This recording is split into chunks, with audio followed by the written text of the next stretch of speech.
Burke, 23033 Kensington, Taylor, Michigan. I just wanted to, it just seems like tonight, I think I've heard the kind of the flavor of this is that we're trying to do whatever we can to make sure we get these establishments in Taylor. I think I've pretty much heard you guys saying that. Is that correct? Chairman? Hold on, sir, just address me, state You're your actually the one I want to address. I'm sorry. I can't look at anybody else? You can, but Okay, you're not, well, that's all I did. I just but you're looked at not people. gonna question the individual council members. So please continue with your statement. I just asked a general question. I was looking at everybody. But, okay, so that's the way it has been. That's the way this is going so far tonight. So we're going to do whatever we can. So in all this language, seems like we voted on 2,500 feet. That's what we voted on. Now all this language now is being added, Mr. Chairman, by you and the rest of the council, right? That's what it seems like. So if this language is being added by you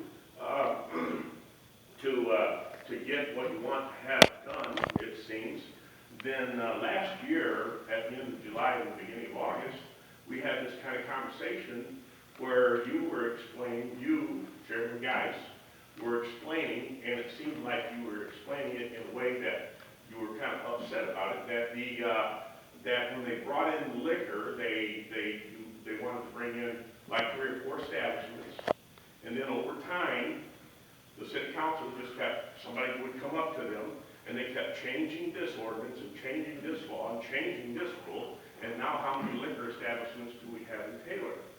This is not what somebody else said. This is what you said. And you kind of sounded like that was a bad thing. And now what it seems like is you're doing exactly the same thing. Thank you. And I hope we don't do any of this.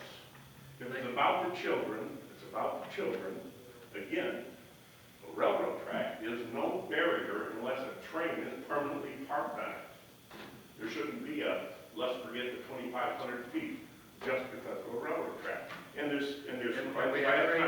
we have trains that are 2.5 miles long. That's another issue. Yeah, I know. Well, that's a different issue, but it has really. But let me just say this: that there is one rule that you wanted to change here under B location criteria 1.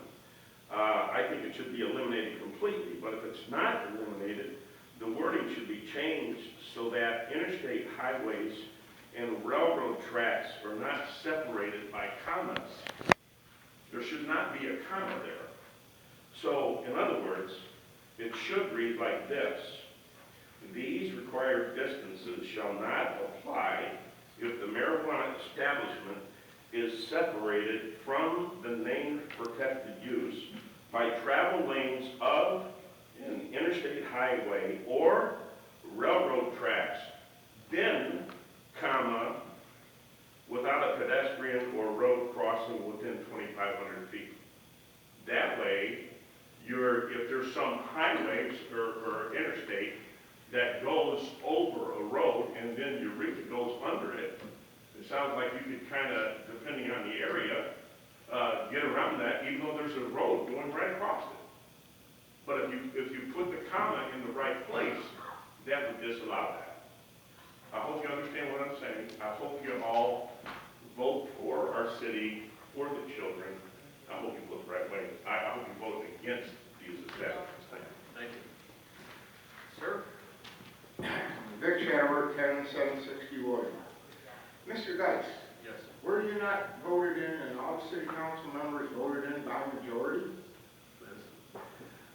Again, I can you can ask a question. We were all voted, duly elected. And was this measure not voted in by 56%? I'm going to rule the same way that I did. You can state, you know, your statement without turning it into a question, right? Just instead of being a back and forth.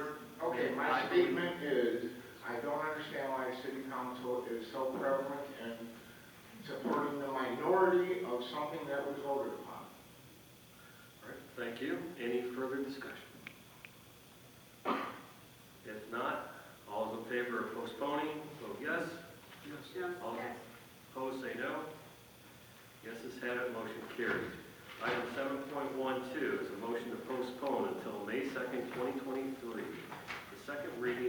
ordinance to amend Appendix A of the City of Taylor zoning ordinance to include Article 11, adult use of marijuana. Motion to postpone. Support. Motion by Councilwoman Brandis, supported by Councilwoman Rose. Is there any discussion? Hearing none. All those in favor say yes. All those opposed say no. Yes is had it, motion carried. Motion to approve opening the public hearing of the 2023-2024 City of Taylor proposed budget. Motion. Motion by Councilman Witten, supported by Councilman Ramick. Is there any discussion on opening the public hearing?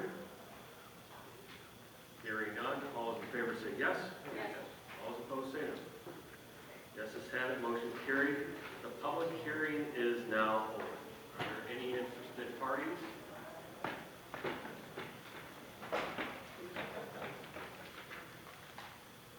Checking e-comments.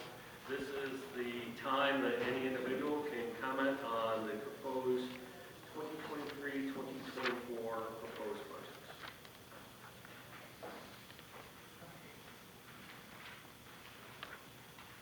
If there are, please come forward.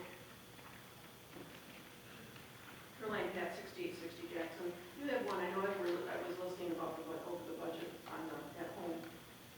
And I don't have the records in front of me on what they're proposing on how much and everything. Is there monies activated or, out there for this next budget for the Green Wall Perkiner House, which is Maggie's Sweet Shop? And I don't know if that specifies in that. I went over there and I was going to take pictures and bring them over to you, but that house is in disarray, big time. Where wood is off, wood is rotted. I really feel bad for the building itself, but I didn't know if that was included in the budget of, I don't know if it's Parks and Rec Department or what it is. I was just curious if there was money for, coming up budget for that. I don't know. Through the chair, I'm not positive, I don't know if Guido's here. Can we do a lot? I'd have to get back with you on that, to be honest with you. I'm not positive.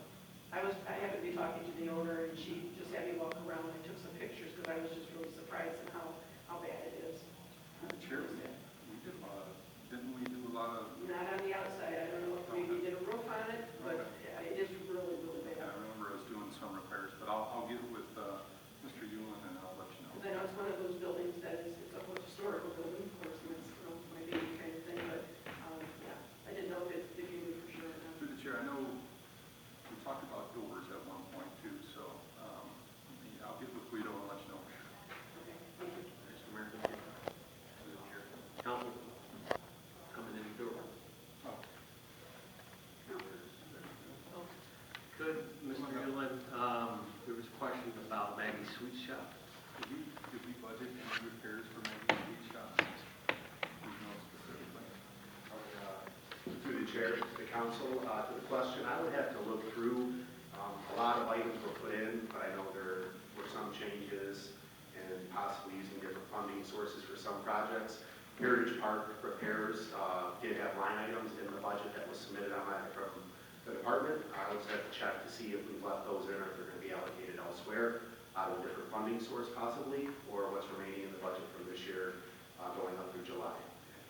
Maybe the citizen could get your phone number and ask you that question. I have it. They don't show up. Thank you. Got another citizen. Before we get started, just to give a general overview, this is a balanced budget that is before us. Revenue $48,310,130. Expenditures $48,180,671. So revenue is over expenditures, and the fund balance will likewise increase the same amount to a fund balance of $13,616,000.